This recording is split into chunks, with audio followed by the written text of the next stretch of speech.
doesn't take BS from anybody. And he's always looking out for you. He's Isiah, and this is The Factor, Uncensored. And guys, it's a Friday night. Welcome to this very special edition of the Isiah Factor Uncensored. We call it a small town hall meeting where we meet and talk with community leaders and activists about what we have seen across this country in the last week. Deadly shootings that have claimed the lives of civilians as well as police officers. Joining us now to talk about this is former Houston Police Chief Charles McClellan, former Harris County Sheriff Adrian Garcia, and community activist Derek Muhammad. First of all, obviously, it is a tough time for this entire country. We're in mourning. We've lost civilian lives. We've lost police officers' lives. Charles McClellan, how did we get here?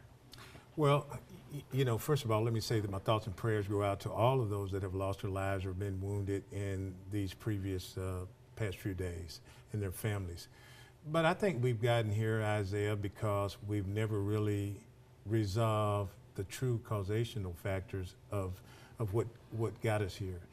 We've topically approached some of the issues, but we've never adequately addressed race relations in this country, poverty, income equality, and disparate treatment in the criminal justice system. Adrian Garcia, former Sheriff, Harris County. I agree. I mean, I think there's a lot of underlying issues that need attention, need serious diving into, and need a real dialogue. Race relations, whether we like it or not, is on top of the pile that we have to address and talk about and understand, and then decide what we in law enforcement have to accommodate and how the community helps us get there.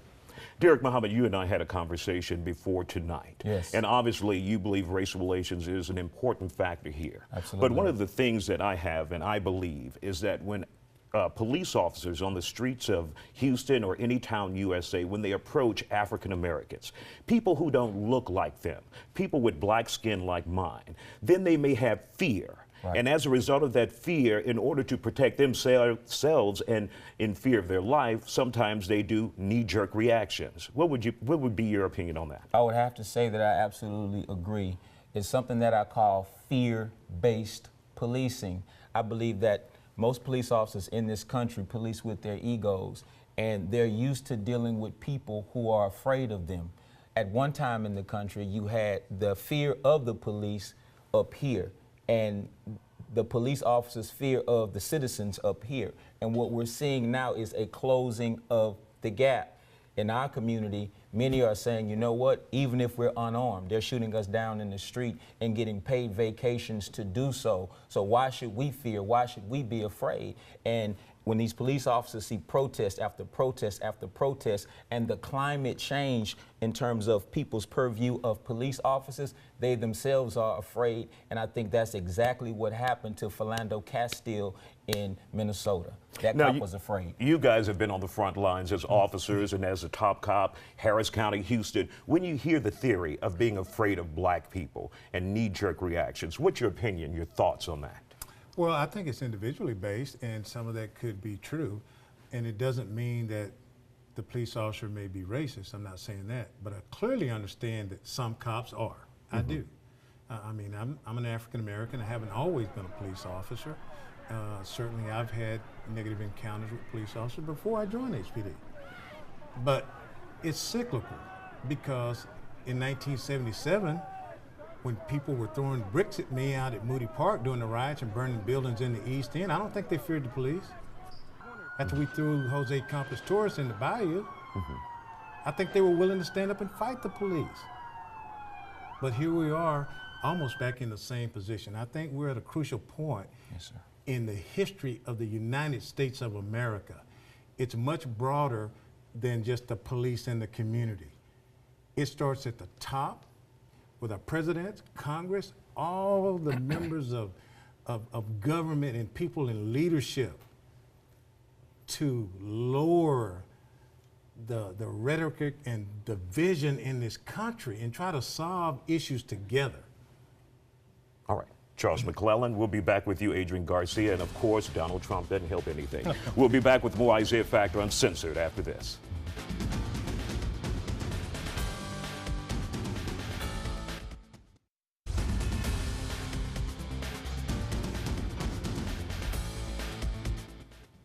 And welcome back to the Isiah Factor Uncensored. We're continuing our conversation about the tragedy here in America. Civilians and police officers' lives have been claimed this week, and we want to talk about it, see how we got there, and how we can move on. Adrian Garcia, you're joining us now. Also, are we at a turning point in America, like Chief McClellan said? Are we at a point where we need to come together, or we go the wrong direction? Well, no, we're at a turning point. I think we've been at a turning point a long time ago. We just need to make sure that the leadership prevails and emerges to bring us together and move us collectively in a direction that isn't necessarily one that leaves issues off on the sidelines, but rather brings those issues along with us, because whether we like it or not, Chief talked about income disparity, disparate treatment within the criminal justice system. Those things have been long time issues. It's a cancer. We need to embrace them, we need to understand them, and we need to resolve them and reform them. And so we are at a turning point. I think we've been there a long time ago. But as you alluded to before we let out earlier, that is, the national leadership has to realize they don't live in an ivory tower all by themselves and can talk the trash that they talk and create such an incredible negative energy. Trump has been notorious for putting up walls for people that look like me and keeping Muslims out and just saying incredible things. That does nothing to help the real challenges that are occurring in everyday neighborhoods across America. Let's get back to communities and neighborhoods, Derek Muhammad. One of the issues we've been hearing since all of this happened was compliance. If African Americans encounter police officers, there should be more compliance and less combative attitude. Your issue, how do you address that? In the ideal situation, you have perfect compliance from a citizen, but a police officer is trained to handle all situations. So even if compliance is not perfect, that doesn't necessarily mean that encounter garners deadly force or the use of deadly force. When you look at what happened in Baton Rouge, some may say that he did not comply perfectly. That may be to some degree true, but did he deserve to die? The answer to that question is no.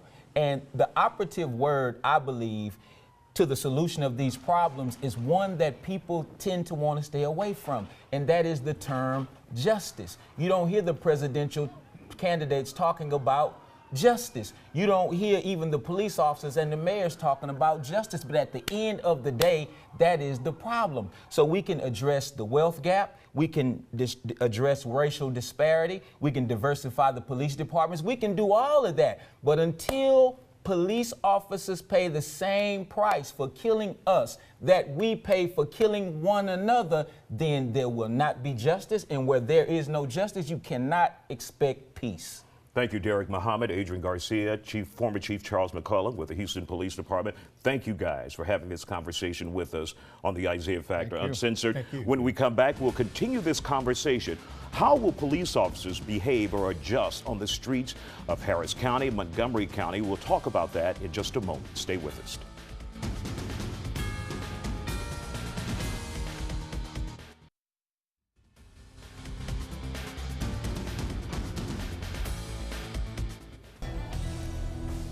And welcome back to the Isiah Factor Uncensored. We're still addressing that tough issue here in this country after a very tragic week here in America. Joining us now is Lieutenant Billy Madsden from the Harris County or Montgomery County Precinct 5 Constable's Office. Also Dr. Robert Muhammad, who is a community activist and leader here in the community, and David Cuevas from the Harris County Sheriff's Office, and he's the president of the Deputies Union. We want to welcome you guys to the Isiah Factor Uncensored. Obviously a tough week here in the country as a result of what we have seen.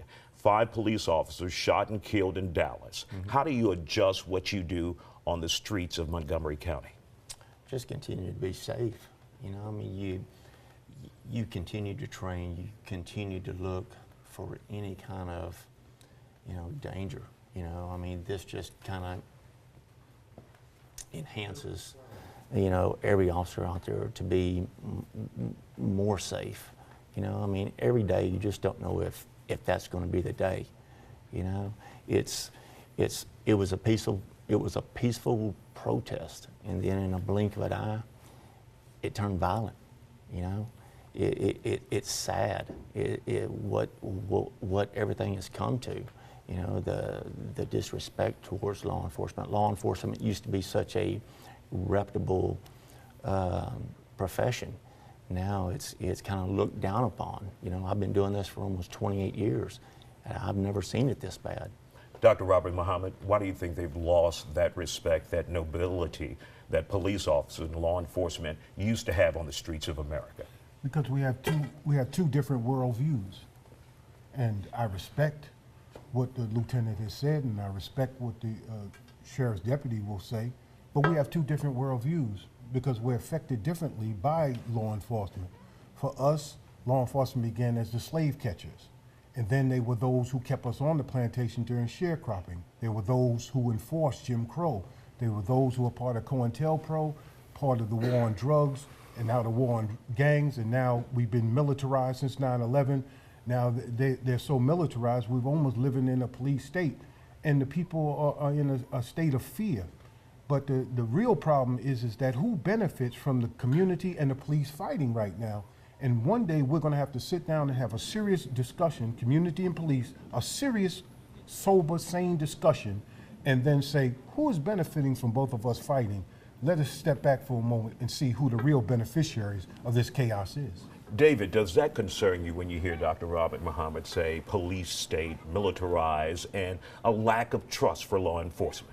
Sure, but I first want to say again, to reiterate our condolences to our families and brothers in blue in Dallas. And I think it's important that the public and everybody understand, and obviously the minister, that we do understand that in law enforcement, it's a calling. It's not a career, it's not a profession, it's a calling. And I think it's important that we all understand that we may have differences, but at the end of the day, we show up to work, we do a job, and we do it to the best of our ability. And we don't go to work looking to shoot and kill anybody. That's the last thing we want to do. We want to do the job to the best of our ability, go home to our families as the public wants to go home to theirs. How do you address the issue when you see so many videos and you see the shootings like Alton Sterling? How are we supposed to justify that in our minds and then have that cohesiveness that you're looking for? Well, I think anytime you have issues where officers involved or there's the use of force, I think we first have to look at the video and let the investigation take its course. But understand, and we all should understand this, is that law enforcement is here to protect. And when there is a call in need, we're there to answer that call. And it's always important that we remember that. How has this affected you, not only seeing your brothers in blue gunned down in Dallas, but also seeing civilians being shot and killed, and then you guys are being blamed, painted one broad brush? Yeah, it's unfortunate that the black and tan uniform is connected to the blue uniform, which is connected to a green uniform. It's a shame that we're all grouped as one. You know, an officer, deputy may make a bad choice, but all of a sudden, we're all bad. And that's not the case. 99.9% of the officers out there don't go out there, like he said, to hurt or to shoot somebody. We go out there to try to help somebody. That's our main goal, is who can we help today, not how many we can put in jail, not how many we can hurt. That's not what a deputy or an officer goal is throughout the day. How do we begin the healing process in the last 20 seconds? Yeah, the healing process is they have to live by the rule that they condemn in the community when our children say no snitch. They're going to have to clean their own house. And they're going to have to get really serious and not close ranks when one of bad apple. They need to throw that bad apple out, stand up, and do what they demand of us. When they do that, then the community will restore somewhat of our trust. But we've got a lot further to go with those other systemic issues. But we can heal this breach, but we've got to be courageous enough to do it. Gentlemen, thank you guys for coming on the Isiah Factor Uncensored. We'll be back with more Isiah Factor Uncensored in just a moment when we talk politics and how this issue has been politicized. We'll be back.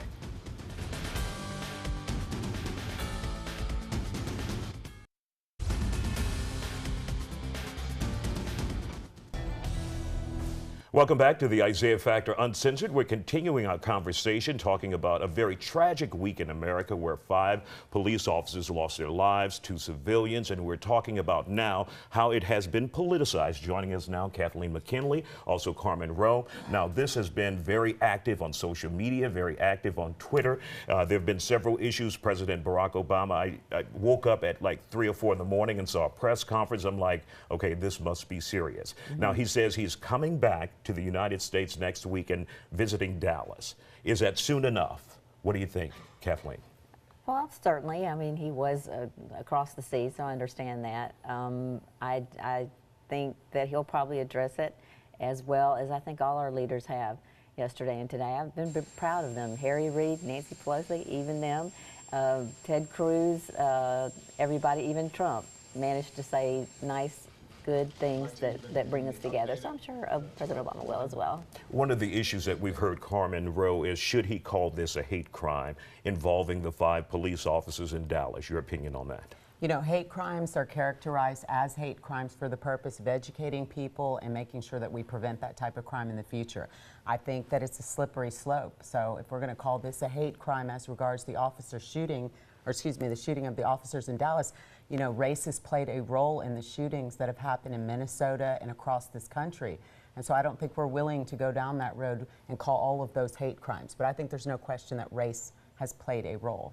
Another issue, Kathleen, is that Lieutenant Governor Dan Patrick says that the protesters in Dallas were hypocrites because when the shooting began, they began running the other way and looking for the protection of the police officers, the very people they were protesting. Your thoughts on that? Appropriate or not? Not appropriate. I disagree with him. It was, first of all, the wrong time to say it, even if he did believe it. But I think we all know that most of the black community knows that the police are there to protect. They're protesting the ones that are brutal, not the most police officers. So, no, there wasn't hypocrisy. I disagree with him. Carmen? I think his statements are offensive. There's no question about it. But the worst part about it is it perpetuates the violence on the street when statements like that, which are uninformed and do not represent the type of knowledge that he needs to have about what's happening on the streets every day. Everybody in this country has an obligation to educate themselves about what police and citizens are dealing with, particularly our Lieutenant Governor.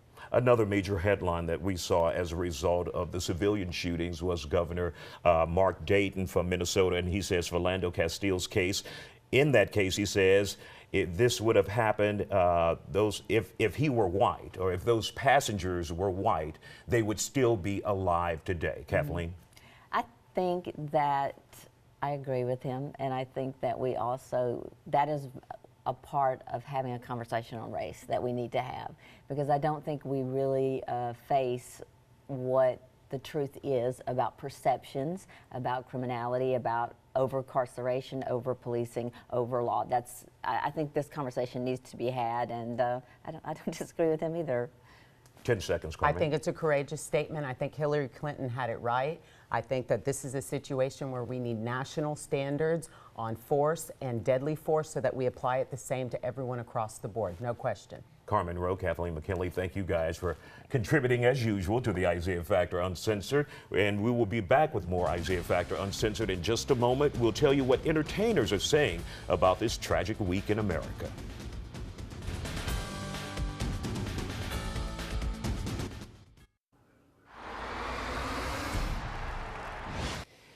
In the wake of the tragedy in Dallas, the most important moment of the evening tonight at Minute Maid Park took place before the Astros game with Oakland, when 12 officers from the Houston Police Department and 1 from Pasadena took part in a moment of silence for the 5 fallen officers and those injured in Dallas. Pasadena officer Daniel Martinez said the Astros gesture left him speechless.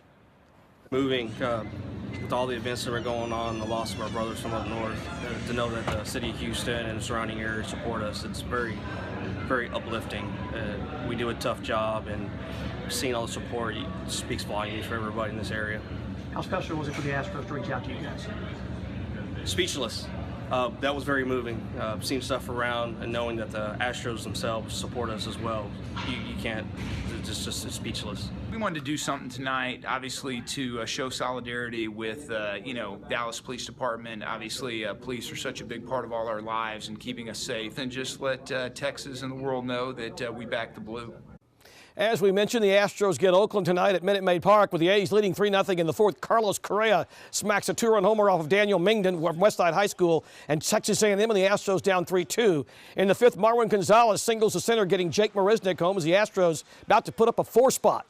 After a Jose Altuve RBI on a force play, Correa with the base hit to center, George Springer scores, and the Astros lead 5-3. Luis Valbuena follows with a 2-out RBI knock. Astros lead Oakland 6-3. Now 6-4 Astros play top of the eighth.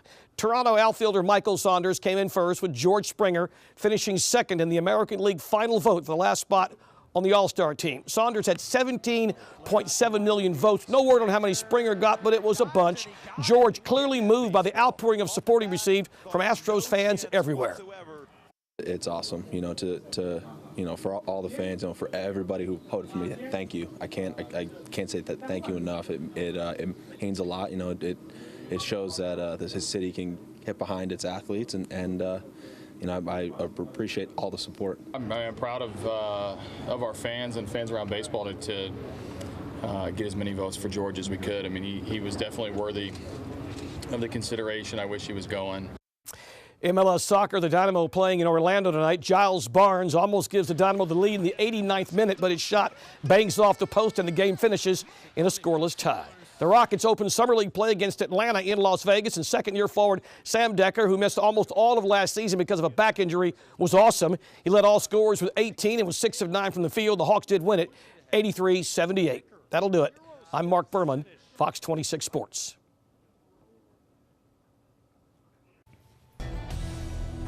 All right, thanks a lot, Mark, and welcome back to the Isiah Factor Uncensored. Mitch Guillory and Carmen Contreras joins us now live here in the studios. We're usually out and about, but this is a different circumstances where we are covering the tragic shooting. You guys are looking at some of the tweets and some of the responses from celebrities around the country. Tell us a little bit about that. You know, first of all, words just can't describe what we've gone through this week. It really has been hell, from Baton Rouge to Minnesota to Dallas.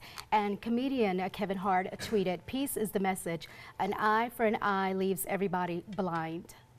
That's a huge, impactful tweet.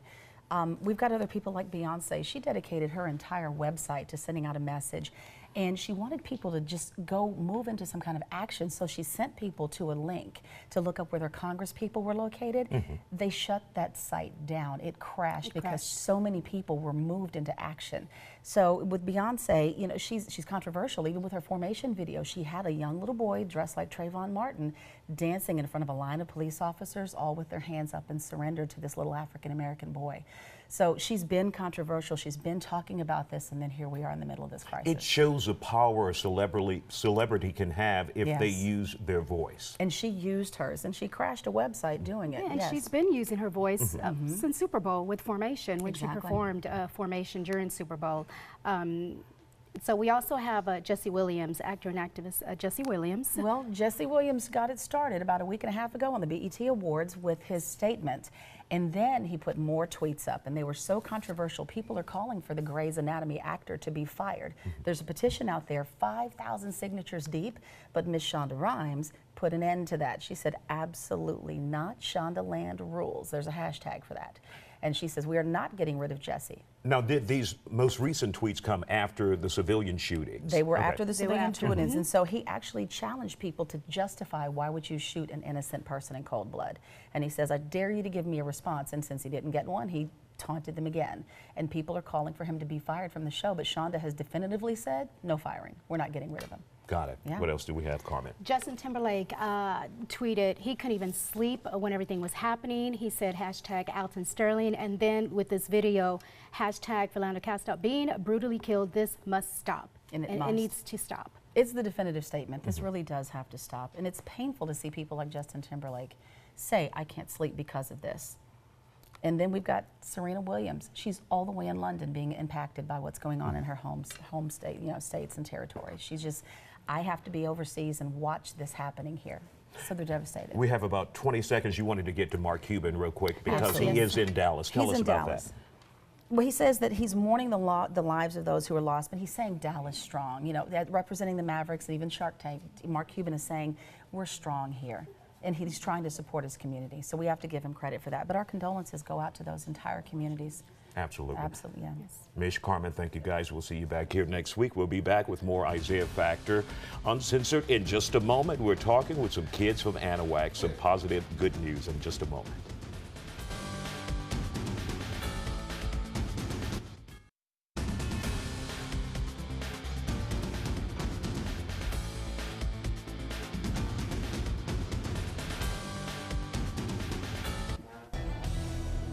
And welcome back to the Isiah Factor Uncensored. Now, for 3 years, I have been following the students at Anahuac High School and their aerospace program, where they have built a rocket that will go, what, in space or in the sky?